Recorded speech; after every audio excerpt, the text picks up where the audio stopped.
Hi, I'm Brant Lucas and welcome to the fourth of 4 virtual workshops we're hosting here in the Park City Fire District.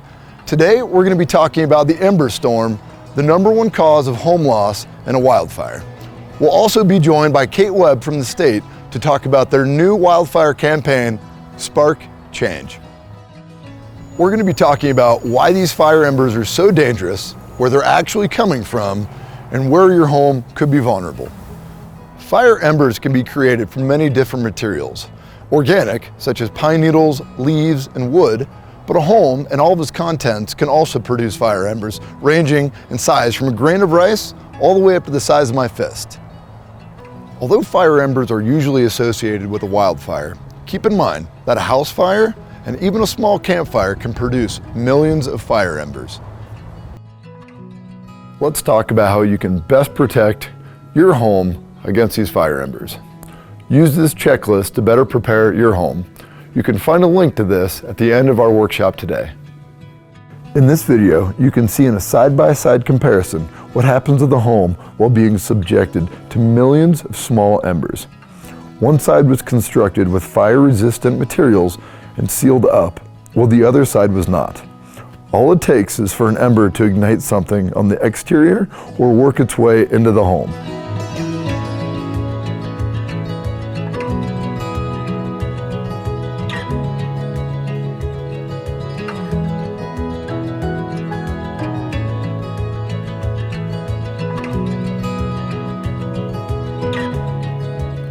This image shows a burning home surrounded by unburned trees and fuels. That means the home was not hit by the flame front, but was ignited by fire embers.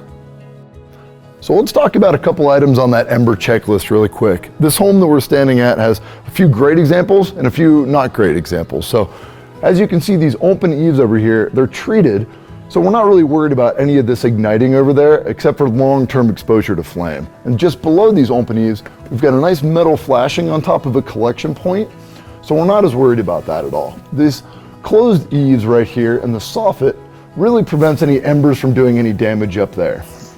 Over here, we've got a great seal around this door, so we're not really thinking any embers are going to penetrate through this at all. Again, a great point right there.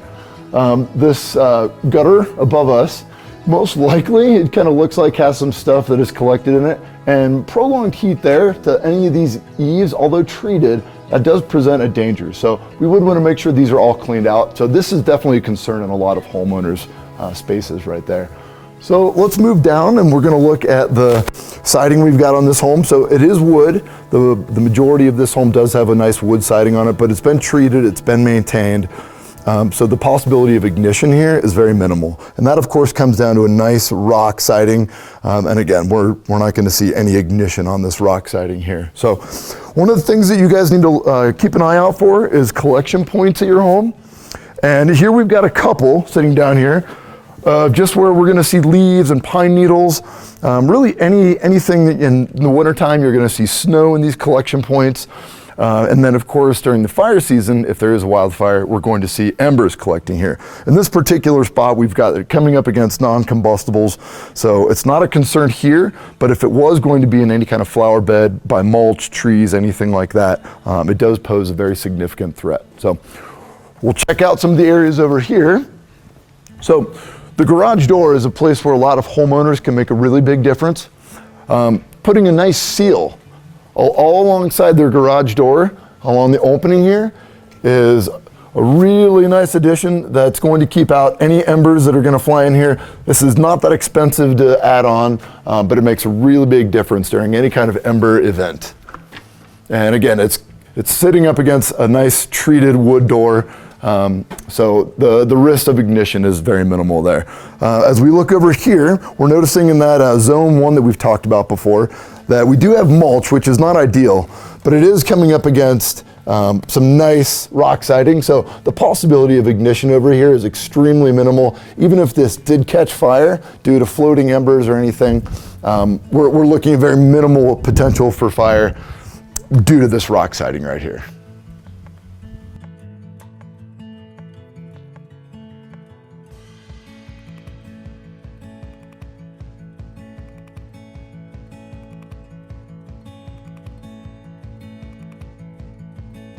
In addition to protecting your home and property, you can also help to do your part by reducing the spread of wildfires and embers.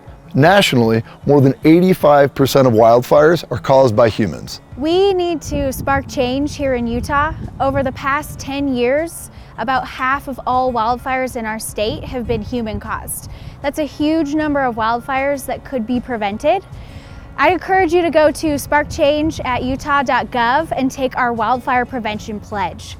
Wildfire prevention and preparedness isn't just putting your campfire out and checking chains when you're driving on the highway. It's also being aware of what embers are and how they can impact your home. It's preventing wildfires is more than just extinguishing campfires, checking for dragging chains, being careful when target shooting, or making sure you're only burning debris in specific conditions. It's also about being aware of what embers are and how they can impact your home. An ember can travel up to a mile from any type of wildfire. It's important you do your part to be aware and prepare your house in the event that there are embers near your home. It only takes one spark to ignite a wildfire, and it only takes one ember from any kind of fire to impact a home. Make sure you're always paying attention to local weather forecasts during fire season. Watch for red flag warnings or fire weather conditions. That could indicate to you that maybe it isn't the right time to have a campfire or burn debris in your backyard.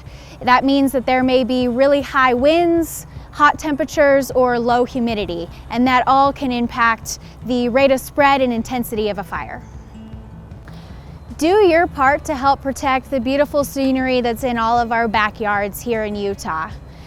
Every wildfire that we can prevent means one less response for our firefighters. We need to keep our firefighters safe and healthy this season, so reducing the risk that they may face responding to any wildfire is a way that we as the public can help support our firefighters. What draws in our eye, the hot, dangerous, giant fire flame front, is not necessarily what destroys your home. It could be the small, unsuspecting embers that are coming from a mile away. That's going to wrap up this workshop series. Thanks for checking us out. I hope you've been able to take a few things away to better protect your life, home, and property. For more information, check out the links posted.